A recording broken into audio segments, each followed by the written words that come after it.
सीधा रुख कर लेते हैं प्रधानमंत्री नरेंद्र मोदी के कार्यक्रम मन की बात का। लेकिन हम सबको मन को छू जाए वैसा अनुशासन भी है। बहुतेक रूप में देखा जाए तो नागरिकों में दायित्व का एहसास भी है।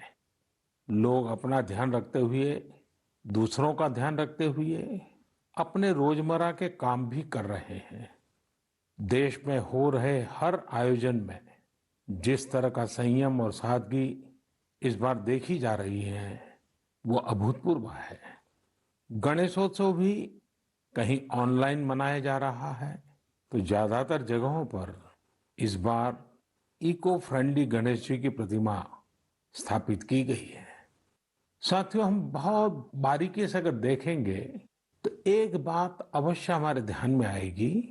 हमारे पर्व और पर्यावरण, इन दोनों के बीच एक बहुत गहरा नाता रहा है। जहां एक और हमारे पर्वों में पर्यावरण और प्रकृति के साथ सहजीवन का संदेश छिपा होता है, तो दूसरी ओर कई सारे पर्व प्रकृति की रक्षा के लिए ही मनाए जाते हैं। जैसे बिहार के पश्चिमी चंपारण में सदियों से थारू आदिवासी समाज के लोग 60 घंटे के लॉकडाउन, या उनके ही शब्दों में कहें तो 60 घंटे के बरना का पालन करते हैं। प्रकृति की रक्षा के लिए बरना को थारू समाज ने अपनी परंपरा का हिस्सा बना लिया है और सदियों से बनाया है। इस दौरान न कोई गांव में आता है, न ही कोई अपने घरों से बाहर निकलता है। और लोग मानते हैं कि अगर वो बाहर निकले या कोई बाहर से आया तो उनके आने जाने से लोगों की रोजमर्रा की गतिविधियों से नए पेड़ पौधों को नुकसान हो सकता है। बरना की शुरुआत में भव्य तरीके से हमारे आदिवासी भाई बहन पूजा पाठ करते हैं और उसकी समाप्ति पर आदिवासी परंपरा के गीत, संगीत, नृत्य जम करके उसके कार्यक्रम भी होते हैं। साथियों, इन दिनों ओणम का पर्व भी धूमधाम से मनाया जा रहा है। ये पर्व चिनगम महीने में आता है।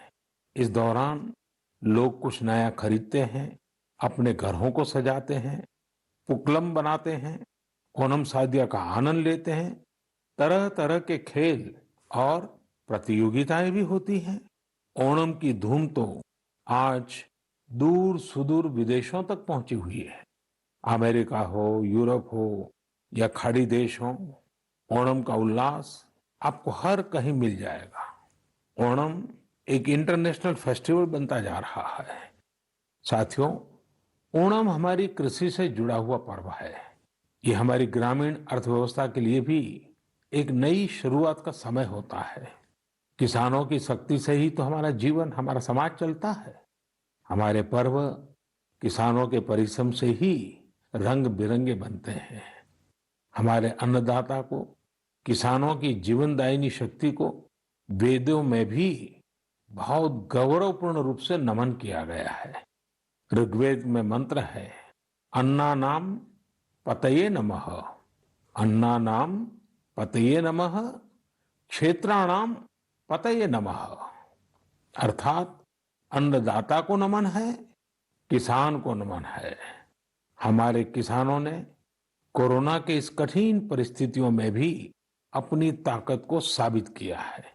हमारे देश में इस बार खरीफ की फसल की बुआई पिछले साल के मुकाबले 7% ज्यादा हुई है।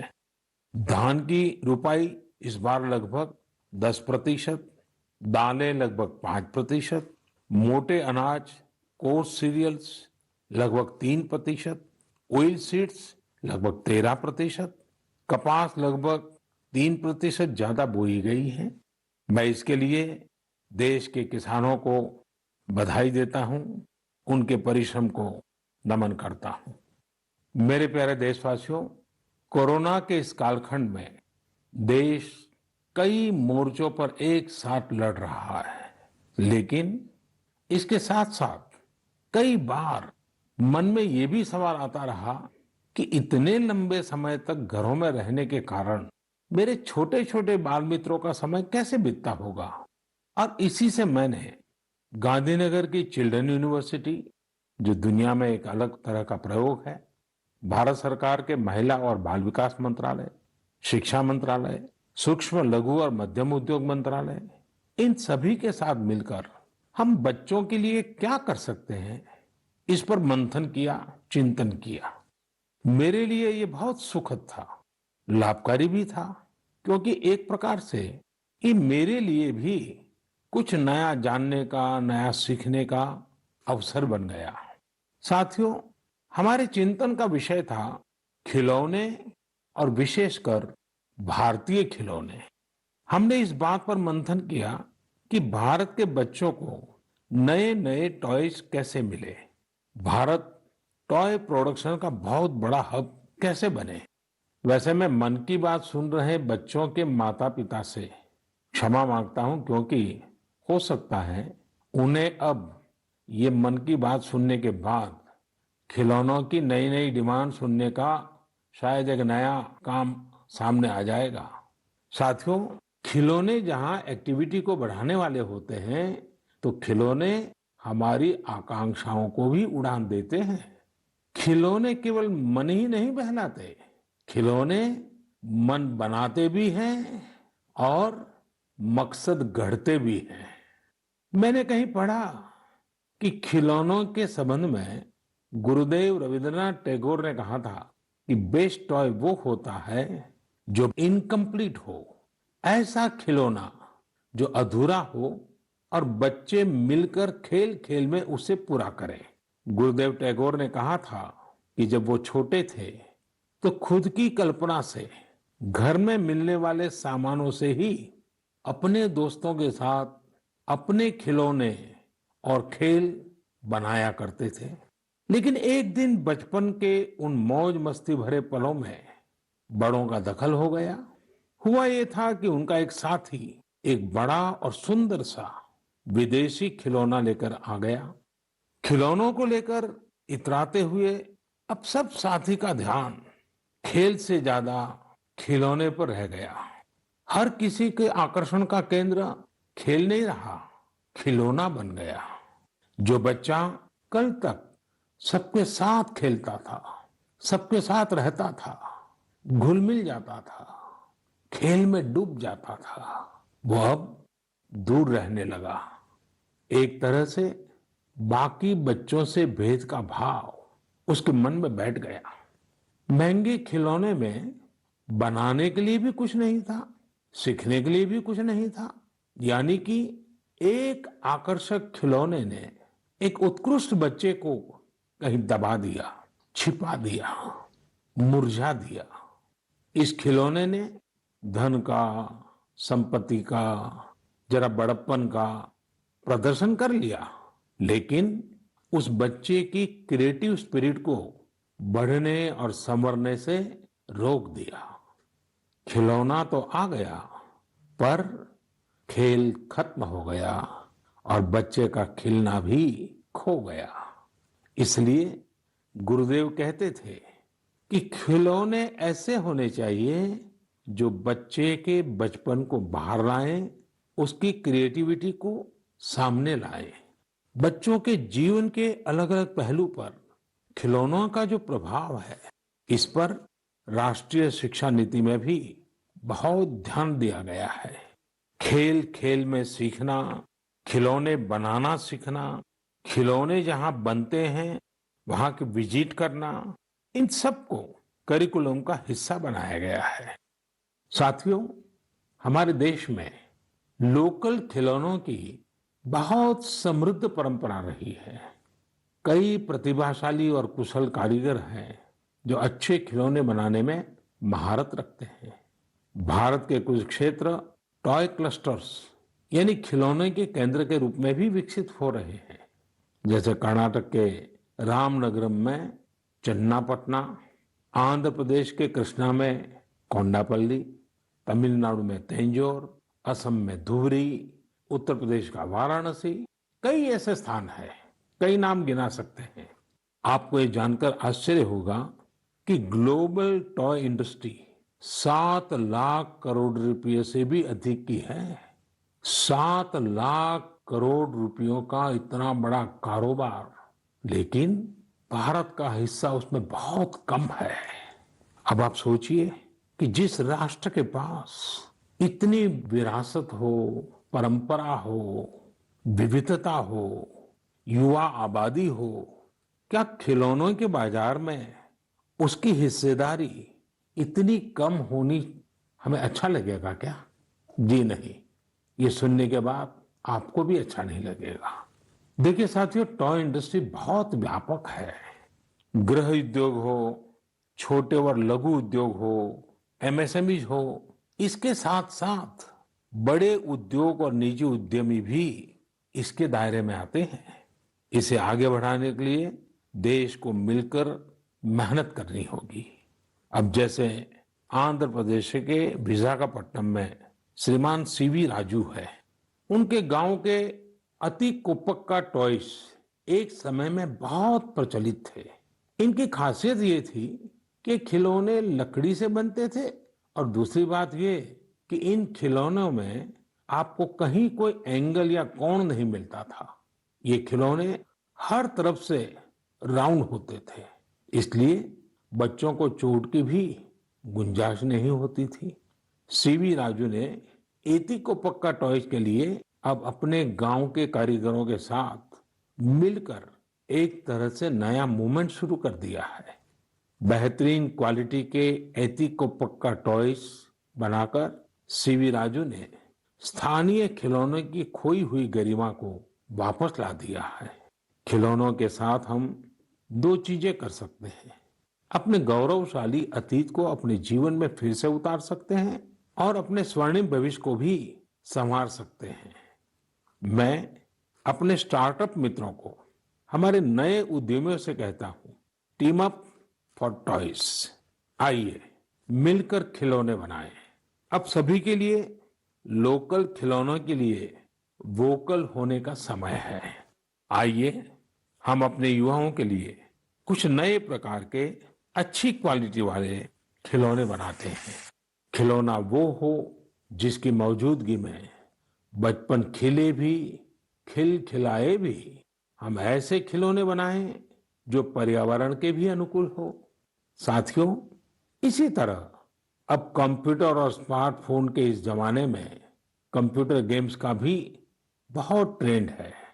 ये गेम्स बच्चे भी खेलते हैं, बड़े भी खेलते हैं, लेकिन इनमें भी जितने गेम्स होते हैं उनकी थीम्स भी अधिकतर बाहर की ही होती है। हमारे देश में इतने आइडियाज हैं, इतने कंसेप्ट्स हैं, बहुत समृद्ध हमारा इतिहास रहा है कि हाँ, हम उन पर गेम्स बना सकते हैं। मैं देश के युवा टैलेंट से कहता हूं, आप भारत में भी गेम्स बनाइए और भारत के भी गेम्स बनाइए। कहा भी जाता है, लेट द गेम्स बिगिन। तो चलो खेल शुरू करते हैं। साथियों, आत्मनिर्भर भारत अभियान में वर्चुअल गेम्स हो, टॉयज का सेक्टर हो, सबने बहुत महत्वपूर्ण भूमिका निभानी है और यह अवसर भी है। जब आज से 100 वर्ष पहले असहयोग आंदोलन शुरू हुआ तो गांधी जी ने लिखा था कि असहयोग आंदोलन देशवासियों में आत्मसम्मान और अपनी शक्ति का बोध कराने का एक प्रयास है। आज जब हम देश को आत्मनिर्भर बनाने का प्रयास कर रहे हैं तो हमें पूरे आत्मविश्वास के साथ आगे बढ़ना है। हर क्षेत्र में देश को आत्मनिर्भर बनाना है। असहयोग आंदोलन के रूप में जो बीज बोया गया था उसे अब आत्मनिर्भर भारत के वटवृक्ष में परिवर्तित करना हम सबका दायित्व है। मेरे प्यारे देशवासियों, भारतीयों के इनोवेशन और सॉल्यूशन देने की क्षमता का लोहा हर कोई मानता है और जब समर्पण भाव हो, संवेदना हो तो ये शक्ति असीम बन जाती है। इस महीने की शुरुआत में देश के युवाओं के सामने एक ऐप इनोवेशन चैलेंज रखा गया। इस आत्मनिर्भर भारत ऐप इनोवेशन चैलेंज में हमारे युवाओं ने बढ़ चढ़कर के हिस्सा लिया। करीब 7,000 एंट्रीज आई उसमें भी करीब करीब 2/3 ऐप्स टियर 2 और टियर 3 शहरों के युवाओं ने बनाए हैं। ये आत्मनिर्भर भारत के लिए, देश के भविष्य के लिए बहुत शुभ संकेत है। आत्मनिर्भर ऐप इनोवेशन चैलेंज के रिजल्ट देखकर आप जरूर प्रभावित होंगे।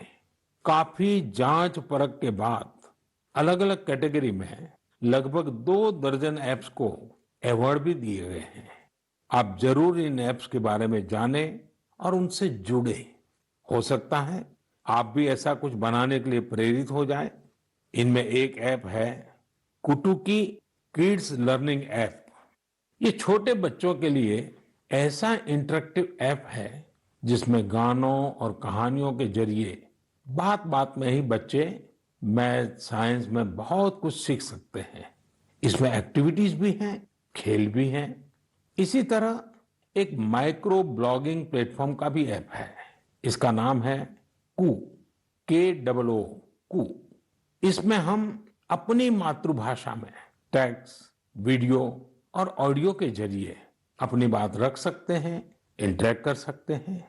इसी तरह चिंगारी ऐप भी युवाओं के बीच काफी पॉपुलर हो रहा है। एक ऐप है आस्क सरकार। इसमें चैटबॉट के जरिए आप इंटरेक्ट कर सकते हैं और किसी भी सरकारी योजना के बारे में सही जानकारी हासिल कर सकते हैं, वो भी टेक्स्ट, ऑडियो और वीडियो तीनों तरीकों से। ये आपकी बड़ी मदद कर सकता है। एक और ऐप है स्टेप सेट गो। ये फिटनेस ऐप है। आप कितना चले, कितनी कैलोरीज बर्न की, ये सारा हिसाब ये ऐप रखता है और आपको फिट रहने के लिए मोटिवेट भी करता है। मैंने कुछ ही उदाहरण दिए हैं। कई और ऐप्स ने भी इस चैलेंज को जीता है। कई बिजनेस ऐप्स हैं, गेम्स के ऐप्स हैं, जैसे is equal to books and expense, Zoho workplace, FTC talent. आप इनके बारे में नेट पर सर्च करिए, आपको बहुत जानकारी मिलेगी। आप भी आगे आए, कुछ इनोवेट करें, कुछ इम्प्लीमेंट करें। आपके प्रयास आज के छोटे छोटे स्टार्टअप्स कल बड़ी बड़ी कंपनियों में बदलेंगे और दुनिया में भारत की पहचान बनेंगे। और आप ये मत भूलिए कि आज जो दुनिया में बहुत बड़ी बड़ी कंपनियां नजर आती है ना, वे भी कभी स्टार्टअप हुआ करती थी। प्रिय देशवासियों, हमारे यहाँ के बच्चे, हमारे विद्यार्थी अपनी पूरी क्षमता दिखा पाए, अपना सामर्थ्य दिखा पाए, इसमें बहुत बड़ी भूमिका न्यूट्रिशन की भी होती है, पोषण की भी होती है। पूरे देश में सितंबर महीने को पोषण माह, न्यूट्रिशन मंथ के रूप में मनाया जाएगा। नेशन और न्यूट्रिशन का बहुत गहरा संबंध होता है। हमारे यहाँ एक कहावत है, यथा अन्नम तथा मन्नम, यानी जैसा अन्न होता है वैसा ही हमारा मानसिक और बौद्धिक विकास भी होता है। एक्सपर्ट्स कहते हैं कि शिशु को गर्भ में और बचपन में जितना अच्छा पोषण मिलता है उतना अच्छा उसका मानसिक विकास होता है और वो स्वस्थ रहता है। बच्चों के पोषण के लिए भी उतना ही जरूरी है कि माँ को भी पूरा पोषण मिले। और पोषण या न्यूट्रिशन का मतलब केवल इतना ही नहीं होता कि आप क्या खा रहे हैं, कितना खा रहे हैं, कितनी बार खा रहे हैं। इसका मतलब है आपके शरीर को कितने जरूरी पोषक तत्व, न्यूट्रिएंट्स मिल रहे हैं। आपको आयरन, कैल्शियम मिल रहे हैं या नहीं, सोडियम मिल रहा है या नहीं, विटामिन मिल रहे हैं या नहीं, ये सब न्यूट्रिशन के बहुत इंपॉर्टेंट एस्पेक्ट्स हैं। न्यूट्रिशन के इस आंदोलन में पीपल पार्टिसिपेशन भी बहुत जरूरी है। जन भागीदारी ही इसको सफल करती है। पिछले कुछ वर्षों में इस दिशा में देश में काफी प्रयास किए गए हैं। खासकर हमारे गांवों में इसे जन भागीदारी से जन आंदोलन बनाया जा रहा है। पोषण सप्ताह हो, पोषण माह हो, इनके माध्यम से ज्यादा जागरूकता पैदा की जा रही है। स्कूलों को जोड़ा गया है, बच्चों के लिए प्रतियोगिताएं हो, उनमें अवेयरनेस बढ़े, इसके लिए भी लगातार प्रयास जारी हैं। जैसे क्लास में एक क्लास मॉनिटर होता है, उसी तरह न्यूट्रिशन मॉनिटर भी हो, रिपोर्ट कार्ड की तरह न्यूट्रिशन कार्ड भी बने, इस तरह की भी शुरुआत की जा रही है। पोषण माह न्यूट्रिशन मंथ के दौरान माय गॉव पोर्टल पर एक फूड एंड न्यूट्रिशन क्विज भी आयोजित की जाएगी। हमारी सेनाओं में, हमारे सुरक्षा बलों के पास ऐसे कितने ही बहादुर श्वान हैं, डॉग्स हैं, जो देश के लिए जीते हैं और देश के लिए अपना बलिदान भी देते हैं। कितने ही बम धमाकों को, कितनी ही आतंकी साजिशों को रोकने में ऐसे डॉग्स ने बहुत अहम भूमिका निभाई है। कुछ समय पहले मुझे देश की सुरक्षा में डॉग्स की भूमिका के बारे में बहुत विस्तार से जानने को मिला। कई किस्से भी सुने। एक डॉग बलराम ने 2006 में अमरनाथ यात्रा के रास्ते में बड़ी मात्रा में गोला बारूद खोज निकाला था। 2002 में भावना ने आईईडी खोजा था। आईईडी निकालने के दौरान आतंकियों ने विस्फोट कर दिया और श्वान शहीद हो गए। 2-3 वर्ष पहले छत्तीसगढ़ के बीजापुर में सीआरपीएफ का स्निफर डॉग क्रैकर भी आईईडी ब्लास्ट में शहीद हो गया था। कुछ दिन पहले ही आपने शायद टीवी पर एक बड़ा भावुक करने वाला दृश्य देखा होगा, जिसमें बीड़ पुलिस अपने साथी डॉग रॉकी को पूरे सम्मान के साथ आखिरी विदाई दे रही थी। रॉकी ने 300 से ज्यादा केसों को सुलझाने में पुलिस की मदद की थी। डॉग की डिजास्टर मैनेजमेंट और रेस्क्यू मिशंस में भी बहुत बड़ी भूमिका होती है। भारत में तो national disaster response force NDRF ने ऐसे दर्जनों डॉग्स को स्पेशली ट्रेन किया है। कहीं भूकंप आने पर, इमारत गिरने पर, मलबे में दबे जीवित लोगों को खोज निकालने में ये डॉग्स बहुत एक्सपर्ट्स होते हैं। साथियों, मुझे यह भी बताया गया कि इंडियन ब्रीड के डॉग्स भी बहुत अच्छे होते हैं, बहुत सक्षम होते हैं। इंडियन ब्रीड्स में मुधोल हाउंड है, हिमाचली हाउंड है, ये बहुत ही अच्छी नस्लें हैं। राजपलायम, कन्नी, चिप्पी पराई और कोम्बाई भी बहुत शानदार इंडियन ब्रीड्स हैं। इनको पालने में खर्च भी काफी कम आता है और ये भारतीय माहौल में ढले भी होते हैं।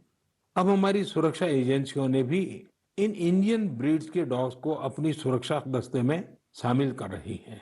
पिछले कुछ समय में आर्मी, सीआईएसएफ, एनएसजी ने मुधोल हाउंड डॉग्स को ट्रेन करके डॉग स्क्वाड में शामिल किया है। सीआरपीएफ ने कोम्बाई डॉग्स को शामिल किया है। Indian council of agriculture research भी भारतीय नस्ल के डॉग्स पर रिसर्च कर रही है। मकसद यही है कि इंडियन ब्रीड्स को और बेहतर बनाया जा सके और उपयोगी बनाया जा सके। आप इंटरनेट पर इनके नाम सर्च करिए, इनके बारे में जानिए। आप इनकी खूबसूरती, इनकी क्वालिटी देखकर हैरान हो जाएंगे। अगली बार जब भी आप डॉग पालने की सोचें, आप जरूर इनमें से ही किसी इंडियन ब्रीड के डॉग को घर लाएं। आत्मनिर्भर भारत जब जन मन का मंत्र बन ही रहा है, तो कोई भी क्षेत्र इससे पीछे कैसे छूट सकता है। मेरे प्रिय देशवासियों, कुछ दिनों बाद 5 सितंबर को हम शिक्षक दिवस मनाएंगे। हम सब जब अपने जीवन की सफलताओं को, अपनी जीवन यात्रा को देखते हैं, तो हमें अपने किसी न किसी शिक्षक की याद अवश्य आती है।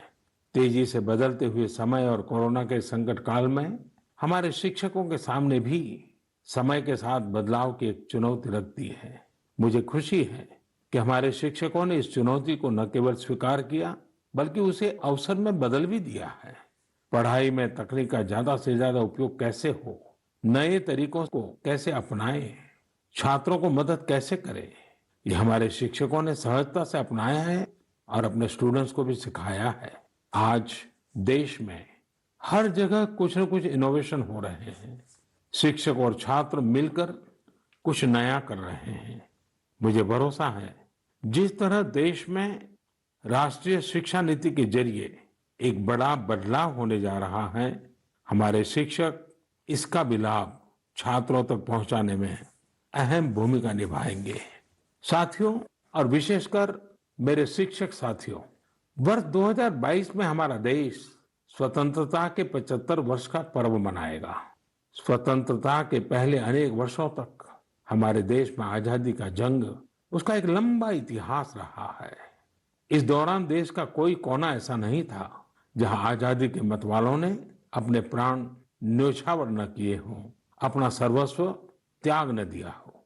ये बहुत आवश्यक है कि हमारी आज की पीढ़ी, हमारे विद्यार्थी आजादी की जंग, हमारे देश के नायकों से परिचित रहे, उसे उतना ही महसूस करें।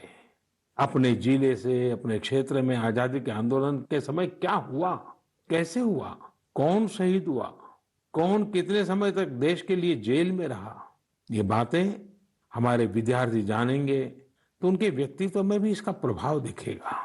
इसके लिए बहुत से काम किए जा सकते हैं जिसमें हमारे शिक्षकों का बड़ा दायित्व है। जैसे आप जिस जिले में हैं, वहां शताब्दियों तक जो आजादी का जंग चला, उन आजादी के जंग में वहां कोई घटनाएं घटी है क्या, इसे लेकर विद्यार्थियों से रिसर्च करवाई जा सकती है। उसे स्कूल के हस्तलिखित अंक के रूप में तैयार किया जा सकता है। आपके शहर में स्वतंत्रता आंदोलन से जुड़ा कोई स्थान हो तो छात्र छात्राओं को वहां ले जा सकते हैं। किसी स्कूल के विद्यार्थी ठान सकते हैं कि वो आजादी के 75 वर्ष में अपने क्षेत्र के आजादी के 75 नायकों पर कविताएं लिखेंगे, नाट्य कथाएं लिखेंगे। आपके प्रयास देश के हजारों लाखों अनसंग हीरोज को सामने लाएंगे, जो देश के लिए जिए, जो देश के लिए खप गए, जिनके नाम समय के साथ विस्मृत हो गए। ऐसे महान व्यक्तित्वों को अगर हम सामने लाएंगे, आजादी के 75 वर्ष में उन्हें याद करेंगे, तो उनको सच्ची श्रद्धांजलि होगी। और जब 5 सितंबर को शिक्षक दिवस मना रहे हैं, तब मैं मेरे शिक्षक साथियों से जरूर आग्रह करूंगा कि वे इसके लिए एक माहौल बनाएं, सबको जोड़ें और सब मिलकर के जुट जाएं। मेरे प्रिय देशवासियों, देश आज जिस विकास यात्रा पर चल रहा है, इसकी सफलता सुखद तभी होगी जब हर एक देशवासी इसमें शामिल हो, इस यात्रा का यात्री हो, इस पथ का पथिक हो। इसलिए ये जरूरी है कि हर एक देशवासी स्वस्थ रहे, सुखी रहे और हम मिल करके कोरोना को पूरी तरह से हराएं। कोरोना तभी हारेगा जब आप सुरक्षित रहेंगे, जब आप 2 गज की दूरी, मास्क जरूरी, इस संकल्प का पूरी तरह से पालन करेंगे। आप सब स्वस्थ रहिए, सुखी रहिए। इन्हीं शुभकामनाओं के साथ अगली मन की बात में फिर मिलेंगे। बहुत बहुत धन्यवाद। नमस्कार।